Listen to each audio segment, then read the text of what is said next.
किसान भाइयों, मछली पालन तो हर कोई करना चाहता है और करते भी हैं मछली पालन। लेकिन हर किसी को प्रॉफिट नहीं होता है। बहुत किसान ऐसे हैं जिनको कि लॉस होता है। नए फार्मर हैं जिन उनको तो और भी लॉस होता है। जो पुराने फार्मर हैं उनको तो पता भी होता है कि थोड़ा बहुत कैसे प्रॉफिट लाना है। लेकिन फिर भी अगर पुराने फार्मर भी हैं तो उनको उतना ज़्यादा प्रॉफिट नहीं होता है जितना कि होना चाहिए। कुछ भी चीज़ अगर हम करते हैं, चाहे वो कोई भी काम हो, अगर हम सिस्टम से करेंगे, सिस्टम से चलेंगे उस काम के लिए, तो अच्छा खासा प्रॉफिट होगा। आप कम जगह में अच्छा खासा इनकम कर सकते हैं। लेकिन वही चीज़ अगर हम जुगाड़ लगा के करते हैं, तो कुछ भी चीज़ अगर हम जुगाड़ लगा के करेंगे तो प्रॉफिट होगा, क्योंकि हम अपने शरीर से मेहनत कर रहे हैं, प्रॉफिट होगा। लेकिन इसमें लॉस होने की संभावना भी बहुत ही ज़्यादा हो जाता है।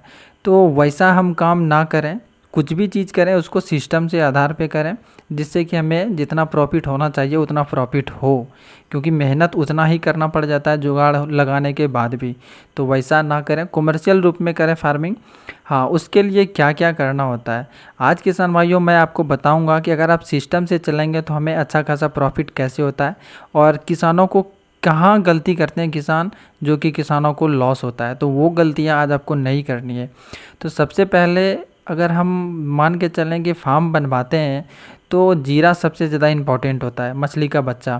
तो मछली का बच्चा अगर आपके पास जितना डाले, तालाब में जितना मछली का बच्चा डाले, अगर उतना नहीं निकल रहा है बाद में, तो ये लॉस का सबसे बड़ा कारण होता है।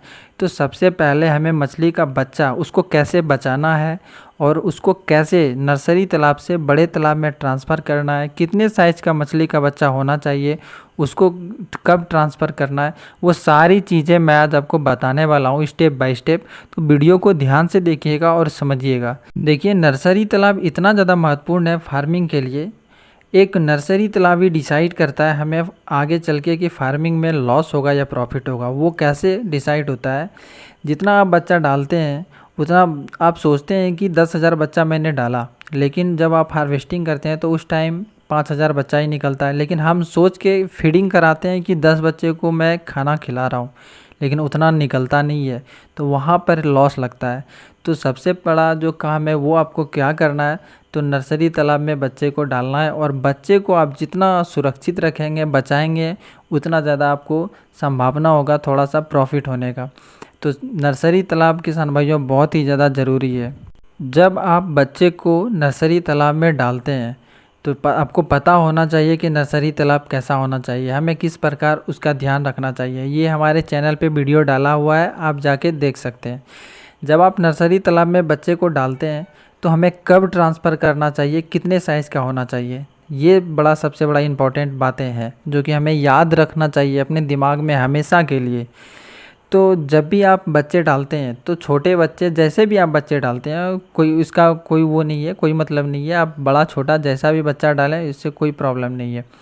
लेकिन जब आप उस नर्सरी तालाब से बच्चे को बड़े तालाब में ट्रांसफ़र करें, तो आप एक चीज़ हमेशा ध्यान रखें कि उस बच्चे का जो साइज़ होता है वो 100 ग्राम का होना चाहिए। इस बात को आप दिमाग में बैठा लें कि वो बच्चा जब तक 100 ग्राम का नहीं होगा तब तक हमें बड़े तालाब में ट्रांसफ़र नहीं करना है।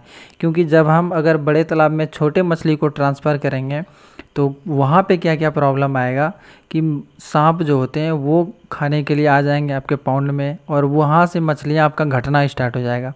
बड़ी बड़ी जो पक्षियाँ होती है, बोगला होता है, तो ये भी आके और पाउंड से मछलियाँ लेके चली जाएगी, तो वहाँ से आपका बच्चा घटना स्टार्ट हो जाएगा। लेकिन आपको तो पता होगा कि मेरा तो जितना बच्चा डाला हुआ है उतना ही बच्चा है, लेकिन वैसा नहीं होता है, मछलियाँ घटना स्टार्ट हो जाता है। ये सबसे बड़ा महत्वपूर्ण बातें हैं। तो इसीलिए जब भी आप मछली नर्सरी तालाब से बड़े तालाब में ट्रांसफ़र करें तो उसका साइज़ 100 ग्राम से कम नहीं होना चाहिए। अब किसान भाइयों, जब आप मछली का मतलब निकालने का समय कब आप नर्सरी तालाब से जब बड़े तालाब में देते हैं, ट्रांसफ़र करते हैं, तो उसका समय क्या होना चाहिए। तो जब भी आप ट्रांसफ़र करते हैं, प्रयास करें कि ज़्यादातर सुबह के टाइम में हो, और जब ज़्यादा बच्चा आपके पास हो और उसको ट्रांसफ़र करना हो तो प्रयास करें कि दोपहर के बाद, मतलब कि 3 बजे के बाद से आपको शाम तक, शाम जितना भी हो जाए, इवनिंग जितना भी हो जाए, उससे प्रॉब्लम नहीं है। हाँ, बीच दोपहर के टाइम में नहीं करना है, जब हार्ड बहुत ही ज़्यादा गर्मी होता है, धूप होता है, उस टाइम नहीं करना है। वैसे अगर उस टाइम में आप करेंगे तो मोर्टेलिटी होने का संभावना जो है वो थोड़ा सा बढ़ जाता है, तो इसीलिए वैसे उस टाइम में आपको नहीं करना है। और एक बात हमेशा याद रखिए किसान भाइयों, कि जब आप नर्सरी तालाब का पानी सुखाते हैं, ये भी एक बहुत ही ज़्यादा इम्पॉर्टेंट बातें हैं। जब आप नर्सरी तालाब का पानी सुखाते हैं, उसमें छोटे छोटे बच्चा होता है मछली का, तो प्रयास करें कि 50% ही पानी सुखाएं। अगर पानी आपका पानी अगर 4 फीट है तो प्रयास करें 2 फीट ही सुखाएं, 2 फीट पानी रहने दें, और उसी 2 फीट से लगभग मछली जितना जाल में आ रहा है मछली, उतना सारा मछली उसको निकाल लें तालाब से और बड़े तालाब में डालते चले जाएं। उसके बाद लास्ट में जाकर के अगर 10-20 केजी है तो उसको लास्ट में जाके सुखाएं। डायरेक्ट आपको पूरा नहीं सुखाना है। अगर आप पूरा सुखा रहे हैं तो इससे क्या प्रॉब्लम होता है मछलियों में, गलफड़ा जो होता है मछली का, उसमें बहुत सारे मिट्टी और मिट्टी का पानी जो होता है मिला हुआ रहता है, मिक्स नीचे का कम पानी में, तो वो गलफड़े में चले जाता है और वहाँ से भी मछलियों की मोर्टेलिटी हो सकता है।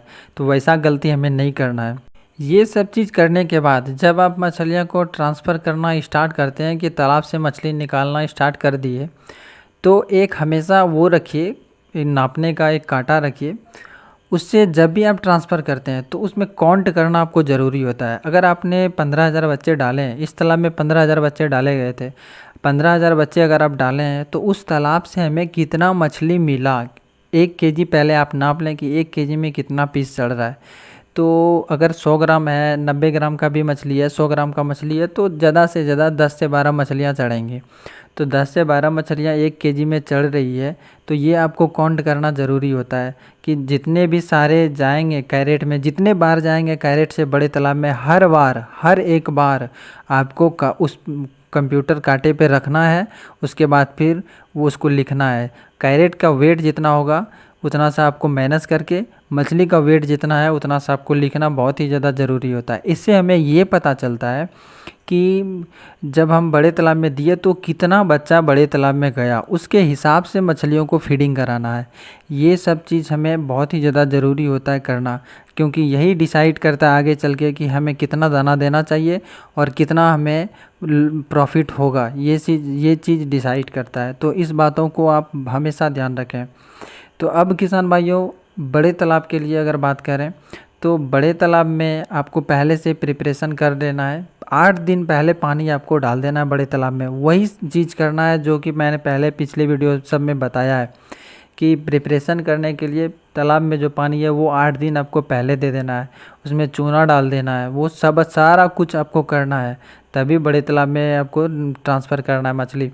क्योंकि उस नर्सरी तालाब का पानी कुछ अलग होता है और जब आप नए तालाब में डालते हैं मछली को तो उसका पानी का कुछ अलग ही वो होता है। तो जब नए पानी में मछलियाँ आती है तो उसके लिए हमें पूरी तरह से प्रिपरेशन करना ज़रूरी है।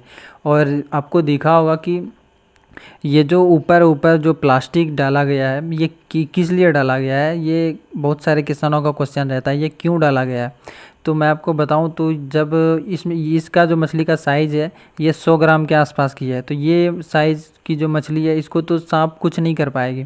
लेकिन हाँ, एक बहुत ही बड़ी पक्षी है हमारे इधर, तो उससे बचाने के लिए हमें क्या इस चीज़ का उपयोग किया है मैंने। ये जो आपको दिख रहा है कि रस्सी में प्लास्टिक, ब्लैक कलर का प्लास्टिक जो बांधा है, इससे क्या होता है कि वो पक्षियाँ जो है नहीं आती है, डरती है ऐसे जुगाड़ करने से। तो ये छोटा छोटा जुगाड़ हमें अपने पॉन्ड में करना चाहिए। इसका ज़्यादा कुछ पैसा लगता नहीं है और इससे हमारी अगर मछलियाँ बच रही है ऐसे जुगाड़ से तो हमें करना ज़रूरी होता है। तो इसलिए मछली को बचाना ज़रूरी है, इसलिए मैंने ऐसे जुगाड़ का किया है। हाँ, जब आप बड़े तालाब में ट्रांसफ़र करते हैं मछलियों को तो उस तालाब का पानी हमें कितना फुट तक रखना चाहिए। तो 4 फीट अगर नर्सरी तालाब में अगर 4 फुट पानी रखे थे हम, तो बड़े तालाब में हमें 3 फुट पानी रखना है। क्यों रखना है? क्योंकि यहाँ पे जो जगह है वो मछलियों के लिए बड़ा हो जाता है, तो बड़ा जगह के लिए पानी कम रखना चाहिए हमें। क्योंकि नर्सरी तालाब में जगह कम था, पानी थोड़ा ज़्यादा था, और बड़े तालाब में जगह ज़्यादा है, पानी थोड़ा सा कम रखना है, क्योंकि वो डायरेक्ट अगर हम उसको छोटे जगह से बड़े जगह में डाल रहे हैं तो ज़्यादा पानी में हम उसको नहीं रख सकते, क्योंकि फीडिंग करने के लिए फिर प्रॉब्लम होगा फीडिंग में, और मछलियाँ खाने के लिए नहीं आ पाएगी, सारी मछलियाँ नहीं आ पाएगी खाने के लिए। पोटास का प्रयोग जब आप बड़े तालाब में ट्रांसफ़र करते हैं तो पोटास का प्रयोग ज़रूर करें। अगर आपके पास पोटास नहीं है तो बायोनेक्स 80 एक दवाई आता है, उस दवाई का आप यूज कर सकते हैं। तो इससे क्या होता है कि अगर मछलियाँ में, जैसे कि छोटे तालाब से अगर हम बड़े तालाब में उतनी सारी एक साथ मछलियाँ ट्रांसफ़र कर रहे हैं तो कुछ मछलियों को चोट पहुँचता है, घाव होता है, तो वो सब चीज़ उस तालाब में जाके बढ़े नहीं और मछलियों को मॉर्टेलिटी ना हो मछलियों का, उसके लिए, उसके रोकथाम के लिए हम पोटास का यूज करते हैं। अगर पोटास नहीं है तो आप किसी दवाई का जो बायोनेक्स 80 हो, जो कि इन्फेक्शन को रोक सके और उसको ख़त्म कर सके, तो इसके लिए हमें डालना होता है। अब किसान भाइयों क्या फ़ायदा होता है जब हम बड़े तालाब में देते हैं मछलियों को, तो ट्रांसफ़र करते हैं तो मछली का जगह बढ़ जाता है। जब मछली का जगह बढ़ता है तो घूमने फिरने का जगह बढ़ गया, मछली को फीडिंग मिल रहा अच्छा खासा, घूमने फिरने का जगह मिल गया, तो जितना ग्रोथ नर्सरी तालाब में हो रहा था उससे ज़्यादा ग्रोथ होना स्टार्ट हो जाता है बड़े तालाब में, कम टाइम में ज़्यादा ग्रोथ होना स्टार्ट हो जाता है। इसलिए मैं पहले भी वीडियो में बोला हूँ कि जब आपका मछली का साइज़ 100 ग्राम का हो जाए तो उस नर्सरी तालाब से आपको बड़े तालाब में ट्रांसफ़र कर देना है, जिससे कि जल्दी तैयार हो जाए मछलियाँ, कम फीड में जल्दी तैयार हो जाए और अच्छा खासा ग्रोथ हो मछलियाँ में, जिससे कि आप हार्वेस्टिंग करके जल्दी से इसको मार्केट में बेच सकें।